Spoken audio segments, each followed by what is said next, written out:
When you want to get to the heart of something, follow the money. America's Ivy League schools under the microscope.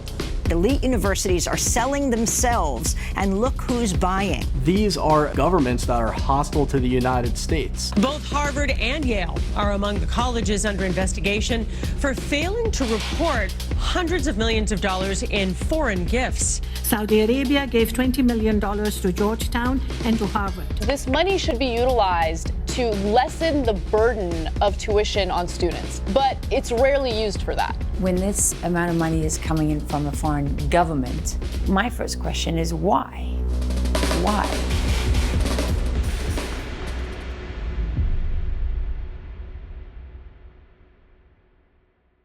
It's one of the hidden secrets about foreign influence in America. Just about the entire Ivy League taking money from a foreign government. And it's gotten to the point now where the funding has ballooned. What organizations like the Clarion Project have been able to cover is that there have been over $12 billion since 2012 worth of funds from foreign governments that are flowing into the country. The countries that are donating the most money to American schools are countries with terrible human rights records. Since 2012, Qatar donated $2.9 billion, China $1.2 billion, Saudi Arabia $1.1 billion, United Arab Emirates $469 million, and Russia $137 million. And that's just the amount that's been publicly declared. Most of the money is not declared by the schools. I want to focus on Yale in particular because it supposedly filed no reports at all for any of the gifts that it did get. Academic institutions just are fundamentally and inherently dishonest when it comes to the money.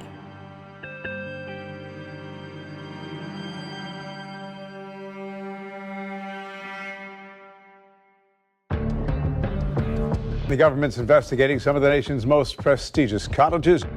The Department of Education conducted investigations of several prominent American universities. They sent a letter to the Senate subcommittee, which actually shone a light on what's actually happening. One university had multiple contracts with the Central Committee of the Communist Party of the People's Republic of China. That American colleges and universities have provided unprecedented levels of access to foreign governments, corporations, and persons without adequate oversight. The U.S. Department of Education say they've uncovered more than $6 billion in unreported gifts from countries including Qatar, China, and Saudi Arabia. What strings are attached to the billions of dollars that are flowing from foreign governments to American schools? And why is this happening in secret?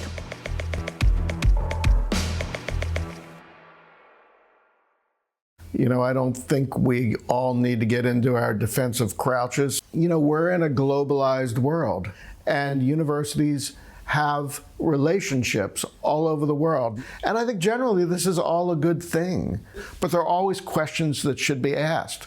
You know, who is giving this money and why, and are there strings attached? Our academic institutions are being bought by foreign interests. And it'd be one thing if it were Western governments. It's another when you see foreign governments that are at odds with U.S. interests buying up influence. When you have foreign funding, obviously it comes with an agenda. Nobody gives billions of dollars to set up a chair in Islamic studies at a university without the explicit intention of influencing the mindset of the students. The strategic goal of a country who's pouring millions or billions of dollars into universities is to affect U.S. policy in a number of different ways. They're trying to influence the minds of the next generation of congressmen, the next generation of lobbyists, the next generation of media, PR professionals, you name it. My name is Raheel Raza. I'm a practicing Muslim, president of Muslims Facing Tomorrow. About 3 years ago, I gave testimony to the U.S. Congress. Remove foreign extremist funding from American campuses. Why should our educational institutions be warped with a foreign ideology? And this is where Western governments and Westerners sometimes have difficulty grasping what the reality is, and that there is an agenda that is coming on the backs of these petrodollars. Concerns are rising about China's influence over academic freedom at American universities. China has given almost $1 billion to America's higher education system. Big part of that funding goes to run what are called Confucius institutes. Their purpose is to teach Chinese language and to put on cultural programming. There are 66 Confucius institutes at American colleges and universities, and over 540 worldwide. But there's been investigations into whether those Confucius institutes are bringing more than just education courses.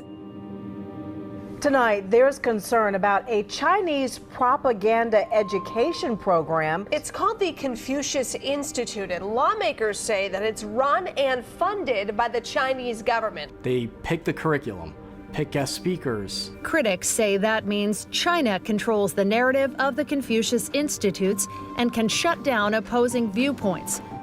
Confucius Institutes have been under fire for years for suppressing free speech and promoting a slanted perception of Chinese history, among other things. They eliminate certain information from classrooms, for example, like the Tiananmen Square massacre and the Hong Kong protest. They're changing the way that our students learn about China. This is a foreign country paying to influence students on U.S. soil. 孔子学院很多人都在问我，你是这个软实力的重要组成部分什么的？因为我们想扩大我们的这个影响。And what that means is they have almost a permanent footprint in the U.S. system. They're also trying to steal sensitive technology. There are open espionage investigations involving China, now get this, in all 50 states, in high-tech, agriculture, and academia. The Chinese government has been very effectively stealing America's trade secrets, for generations. Of the nearly 5,000 active FBI counterintelligence cases currently underway across the country, almost half are all related to China.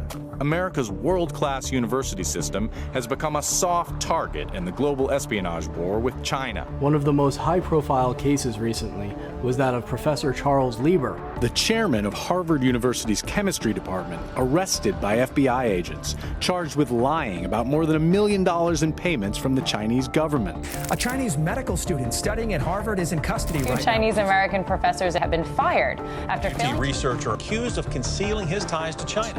We're estimating about $500 billion a year in economic loss just from the country of China. With the protests and unrest in Hong Kong, and with the Uyghur camps. Since 2017, up to 1 million Muslim Uyghurs have been placed in what some call concentration camps. You have to ask yourself what kind of human rights violations are occurring there that we might be overlooking. We are seeing the biggest internment probably since the end of World War II. Activists say Beijing has done that to try to eliminate Islam within its borders. China's crackdown on dissidents is now being described as the cruelest in decades. And so the next time there's a revolution and people are massacred and they hunt down activists and drag them from their beds and they turn up in a river with their hands bound, you're going to say, well, that's got nothing to do with me. Good luck with that. I mean, if you sleep well at night, then that's who you are.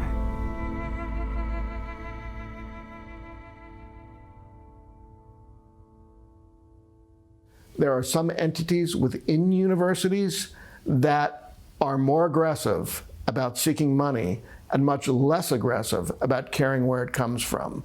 The MIT Media Lab, in retrospect, is certainly one of those.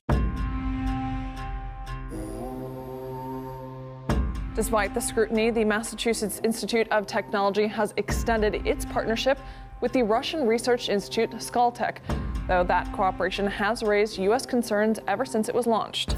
We found that MIT received over $83 million from Russia. About half of that came from a Russian official who has been sanctioned for his involvement in Russia's malign activities around the world. Viktor Vekselberg is a Russian billionaire who is quite close to Vladimir Putin. The Russian oligarch was sanctioned for his part in helping to, quote, destabilize Western democracies. U.S. intelligence officials fear the Russians are using Skolkovo for nefarious purposes. Russia It's well known that they have a long-standing information operation to try to influence Americans. The world woke up to the reality of election meddling when Russia was exposed for interfering in the 2016 US election. There is no serious dispute that malign foreign actors like Russia are working to subvert our democratic processes and sow chaos in our political system. So when we see the Russians buying up influence in our education system, it does raise a lot of eyebrows.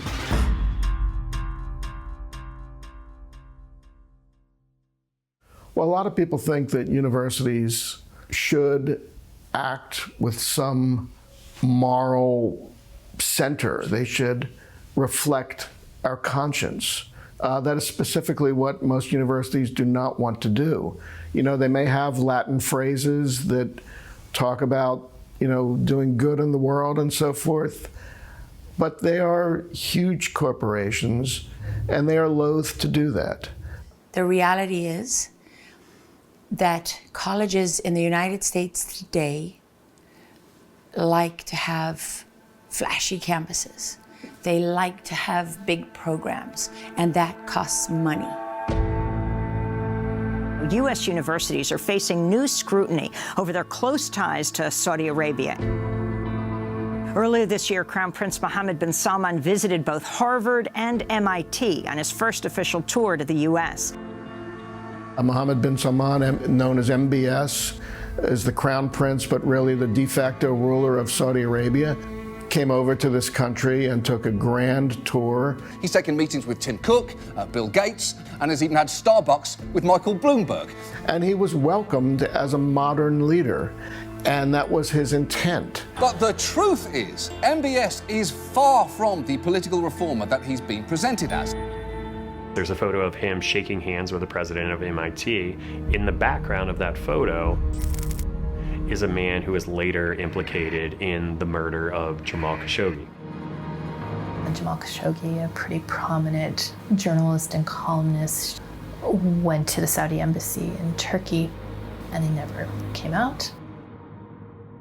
He was inside that Saudi building, and he was murdered. A Turkish official tells the New York Times Saudi agents had dismembered his body with a bone saw they brought for the purpose. And it was shocking, and it was awful. The CIA has concluded with high confidence that Mohammed bin Salman helped to orchestrate the murder of Jamal Khashoggi.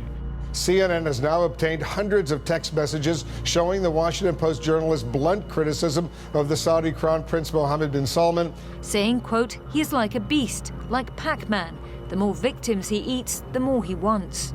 Talk like this is dangerous for those from a country with one of the world's worst records for human rights. But even before the Khashoggi incident, the Saudis were and are involved in a war in Yemen and are very credibly accused of war crimes. The Saudi campaign of airstrikes has been catastrophic. The man MIT is hosting has created the worst humanitarian crisis on Earth. When bin Salman visited the United States in the spring, students were protesting it and condemning the visit and condemning the way that MIT and Harvard greeted him as a kind of reformer as opposed to the war criminal that he is. When he comes to a campus like Harvard or like MIT, that provides him with a level of legitimacy that I don't think he would otherwise have. You know, they want the prestige. They want the halo effect from being associated with these institutions. The Saudis are sponsoring lots of sporting events in their country. And, you know, this has been called sports washing. And it's really, in a way, the same thing. It's to say, look, we are a nation of the civilized world that does not murder journalists, does not behead our own dissidents. And we are, you know, one of you. And because look at this, we've got this beautiful, you know, golf tournament going on, this tennis match. The critical thing with an academic institution is how does the money affect the education? That's really what you're talking about. I think in many cases the issue with foreign funding is that what it usually buys is silence. would almost be crazy to assume that a foreign power is going to keep giving money to a university that critiques that foreign power repeatedly. No one likes to bite the hand that feeds them. Let me give you an example. The feud between Canada and Saudi Arabia reaches a new level. The Canadian government had some pretty mild criticism of MBS and Saudi Arabia, and the regime went crazy. The Saudi Arabian government announced effective immediately that it was ending scholarships for some 16,000 Saudi students studying in Canada. Universities charge foreign students tuition fees 4 times higher than their Canadian counterparts. Mount St. Vincent, for example, took a $900,000 revenue hit. The big thing that did for us is it exposed just how vulnerable we are.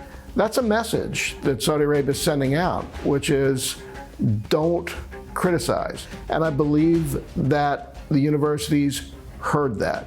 Institutions can tell themselves that they're maintaining a degree of separation and they're not allowing people to influence their thinking or the choices that they make. But it starts to seem like a lie when you look at the money.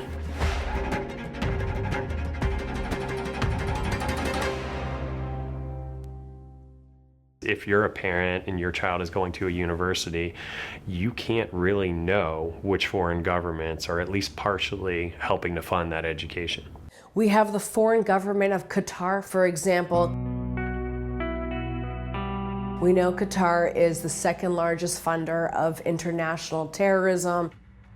They have also spent billions of dollars trying to influence American curriculum, specifically at the Duke UNC program where they are training K-12 teachers. We have been able to discover that it is a curriculum provided by a theologically motivated government. It is not objective. The federal government says a Middle Eastern studies program at Duke and UNC favors Islam while neglecting Christians, Jews, and other faiths in the region. So we filed a Freedom of Information Act request, which would detail why on earth Qatar is trying to influence the curriculum of American students. And so far, UNC has refused to respond. We've even seen foreign countries go to court to stop Americans from learning about these donations. For example, my alma mater, Texas A&M, receives hundreds of millions of dollars from the government of Qatar. This caught the attention of an attorney who was curious about how these donations were being used. We decided we'd ask them where hundreds of millions of dollars of foreign funding were going and what kind of stipulations were attached to its use. They filed a FOIA request to get this information, but at the last minute, Qatar sued the state of Texas to block release of this contract. Texas A&M refuses to divulge. And they say that this is due to the fact that they have a secretive agreement and they cannot violate that agreement, even though this is a state university. I was surprised. How can you argue as a public university that your sources of funding and possible influence are confidential or a business secret? I mean, there should be total transparency. It's a very strange thing when you begin to see foreign countries from the Middle East suing the Attorney General of a state in a democracy for the release of information that should be public.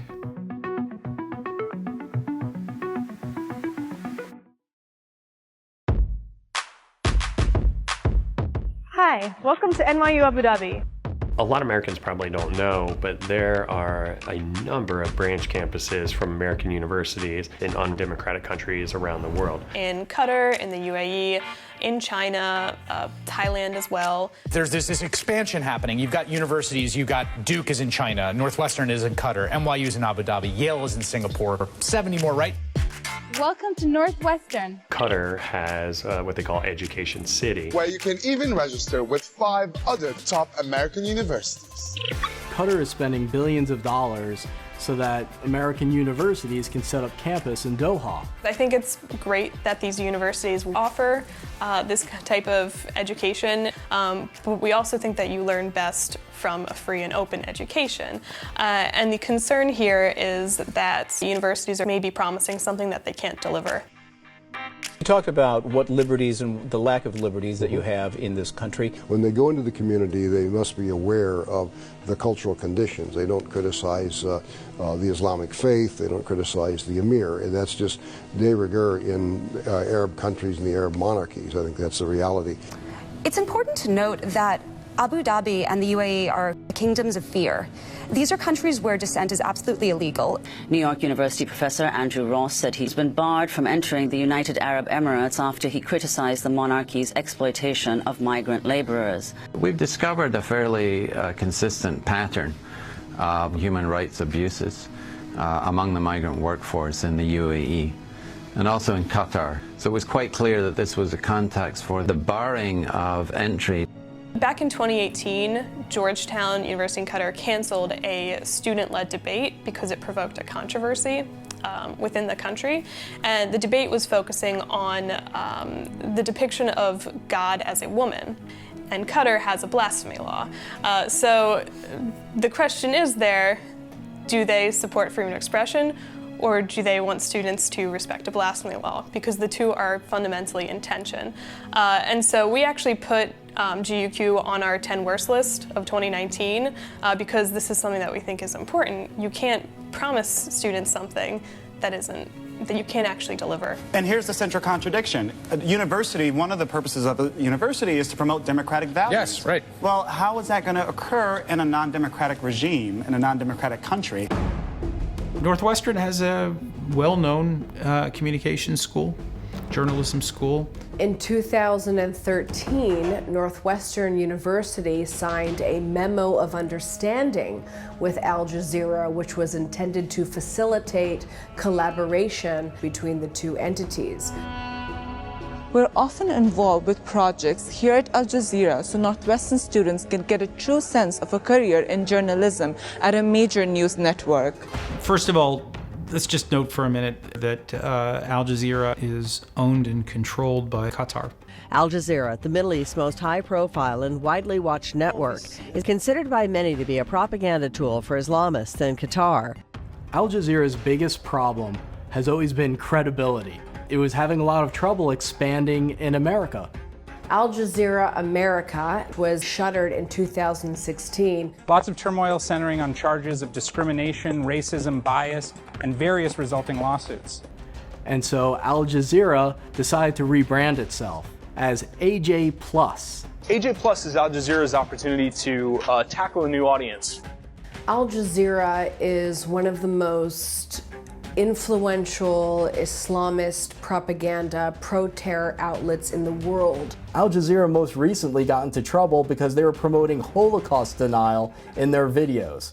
ينقسم الناس إلى مجموعات ما بين من ينكر الإبادة أو حتى من يتهم الحركة الصهيونية بتضخيمها لصالح مشروع. Most of the people, I bet you, who tune into AJ+ don't even realize that it's an entity of a foreign government with a very specific purpose and goal to influence American public opinion. Essentially what was happening was the government of Qatar and Al Jazeera were hiring Northwestern University to have its students build Al Jazeera's credibility and improve and expand its operations, including on American soil.